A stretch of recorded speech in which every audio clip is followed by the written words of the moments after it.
Livelihood Information and Communications Technology has a 100% passing rate in Computer System Servicing NC2.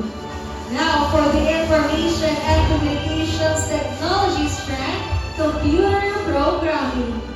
Alterado Marlon Kyle A. Apa James L.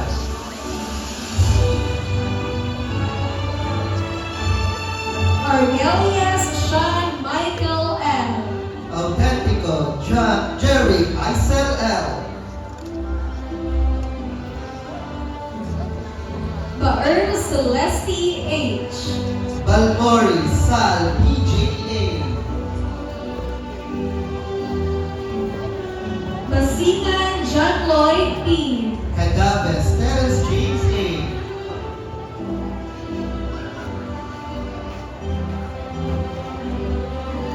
Cagas Joven V. Clark V.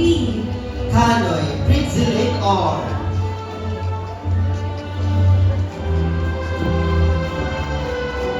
Bana Andre T. Daro Lance Jacob A. M.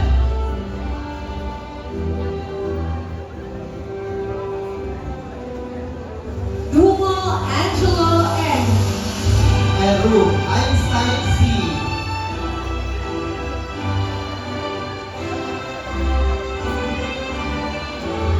Gapa Gerald J. Laban Ian B.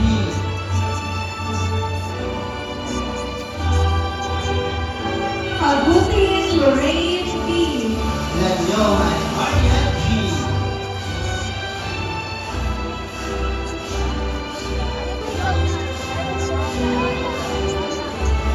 Lariva Juliana Marie E.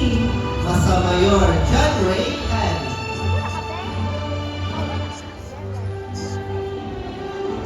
Maniba Angelica P. Oplarin Angel B. Miguel Renea P. Umanda at Marian Angel M.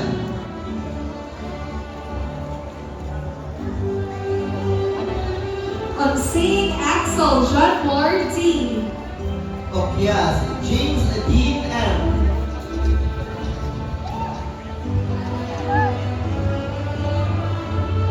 Orovelio Carl. Talima Monica Ella E.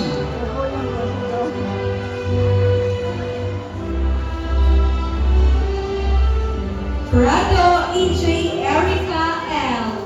Kilaton Krija Laika A.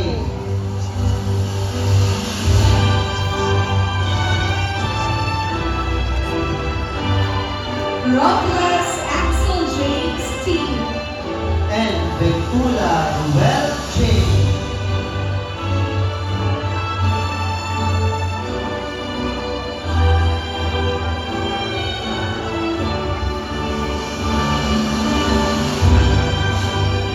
And that was the graduates who have successfully complied with the academic requirements prescribed by the Department of Education in Southern Davao National High School. At this point, we are to give the rightful recognition to the students of Southern Davao National High School who have excelled in their academics. Well,